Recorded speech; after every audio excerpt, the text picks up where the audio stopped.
അൽഹംദുലില്ലാഹി റബ്ബിൽ ആലമീൻ. അല്ലാഹുമ്മ സ്വല്ലി അലാ മുഹമ്മദിൻ വഅലാ ആലി മുഹമ്മദ് കമാ സ്വല്ലൈത അലാ ഇബ്രാഹിം വഅലാ ആലി ഇബ്രാഹിം വബാരിക് അലാ മുഹമ്മദിൻ വഅലാ ആലി മുഹമ്മദ് കമാ ബാരക്ത അലാ ഇബ്രാഹിം വഅലാ ആലി ഇബ്രാഹിം ഇന്നക ഹമീദും മജീദ്. ഇസ്ലാമിൻ്റെ വിധിവിലക്കുകൾ, നിയമനിർദ്ദേശങ്ങൾ സൂക്ഷിക്കാൻ അല്ലാഹുവേ അനുഗ്രഹിക്കണം. ഒറ്റക്ക് വന്ന് പ്രബോധനം തുടങ്ങി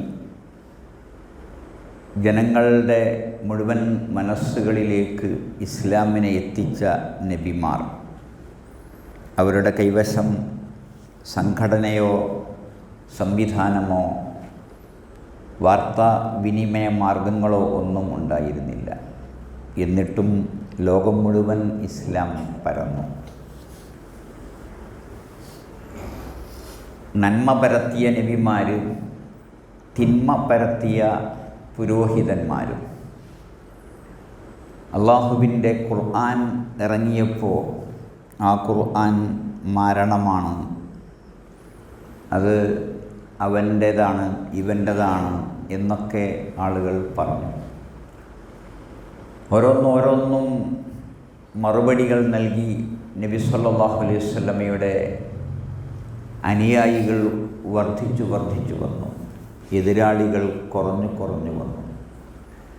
നബി സല്ലല്ലാഹു അലൈഹി വസല്ലമയുടെ കാലശേഷം നബി സല്ലല്ലാഹു അലൈഹി വസല്ലമയുടെ അനുയായികളുടെ അനന്തര തലമുറ, കലിമ ചൊല്ലിയ ആളുകൾ തിന്മകൾ പ്രചരിപ്പിക്കാൻ തുടങ്ങി. നബി സല്ലല്ലാഹു അലൈഹി വസല്ലമയുടെ കാലത്ത് എതിരാളികളാണ് തിന്മ പ്രചരിപ്പിച്ചത്. നബി സല്ലല്ലാഹു അലൈഹി വസല്ലമയുടെ കാലശേഷം അനുയായികൾ തന്നെ തിന്മ പ്രചരിപ്പിക്കുവാൻ തുടങ്ങി. ഇന്നും അത് തുടർന്നുകൊണ്ടിരിക്കുകയാണ്. കലിമ ചൊല്ലിയ മനുഷ്യർ നിസ്കരിക്കുന്ന, സക്കാത്ത് കൊടുക്കുന്ന, നോമ്പ് നിൽക്കുന്ന, ഹജ്ജ് ചെയ്യുന്ന ആളുകൾ തെറ്റായ കാര്യങ്ങൾ പ്രചരിപ്പിച്ചു കൊണ്ടിരിക്കുന്നു. ഏറ്റവും വലിയ ശിർക്ക് അതിൽപ്പെട്ടതാണ്. ബിദ്അത്തുകൾ അതിൽപ്പെട്ടതാണ്. ശിർക്ക് ചെയ്യുന്ന ഭൂരിപക്ഷം ആളുകൾ മുസ്ലിങ്ങൾ എന്ന് തന്നെ പറയാം. ബിദ്അത്തുകൾ ചെയ്യുന്നത് 90% മുസ്ലിങ്ങളാണ്. പിന്നെ അതിന് പുറമേയുള്ള അനാചാരങ്ങളും അന്ധവിശ്വാസങ്ങളും.